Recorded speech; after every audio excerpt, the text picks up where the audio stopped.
ছোট্ট এই দোয়াটি পড়ে ঘুমিয়ে যান, সকালে উঠে ফলাফল দেখুন। দোয়াটি একদম ছোট্ট, আমি যদি বলি আপনাদেরকে, বলে হুজুর কমন দোয়া, আমরা তো সবাই পারি। এই জন্য ছোট্ট এই দোয়াটি পড়ে আজ রাতে ঘুমিয়ে যাবেন, সকালে উঠে ফলাফল দেখবেন ইনশাআল্লাহুল আজিজ। আপনি মাথা থেকে বোঝা নামিয়ে ফেললে যেরকম হালকা হয়, আপনি এরকম হালকা মনে করবেন।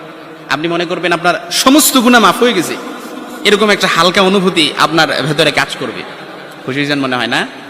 এই জন্য আমরা যদি ছোট্ট এই দোয়াটি পড়ে আজ রাতে ঘুমাতে পারি, সকালে উঠে ফলাফল দেখবো ইনশাআল্লাহুল আজিজ। আমি যদি আপনাদেরকে হাদিসের টেক্সট শোনাই, হযরত যায়েদ রাদিয়াল্লাহু তাআলা আনহু থেকে বর্ণিত, রাসূল সাল্লাল্লাহু আলাইহি সাল্লাম বলেন, হাদিসের স্পষ্ট ন্যারেশন হচ্ছে, যে ব্যক্তি রাত্রিবেলা 3 বার এই দোয়াটি পড়ে ঘুমিয়ে যাবে, সকালে উঠে আল্লাহ তাআলা তার সমস্ত গুনাহ মাফ করে দিবে। সুবহানাল্লাহ বাড়িতে যায় বললেন। এই জন্য আজ রাতেই যদি এই দোয়াটি পড়ে ঘুমাতে পারেন, সকালে উঠে ফলাফল দেখবেন ইনশাআল্লাহুল আজিজ। দোয়াটি আমরা সবাই পারি, তবে আপনাদের মনোযোগ আকর্ষণ, আপনারা একটু আমার দিক অ্যাটাচমেন্ট বাড়ান। আমি আপনাদেরকে বলতেছি, সবাই পারি, আমার সাথে একটু ঠোঁট মিলাবেন। আস্তাগফিরুল্লাহাল্লাযী লা ইলাহা ইল্লা হুয়াল হাইয়ুল কাইয়্যুম ওয়া আতুবু ইলাইহি লা হাওলা ওয়ালা কুওয়াতা ইল্লা বিল্লাহিল আলিয়্যিল আযীম।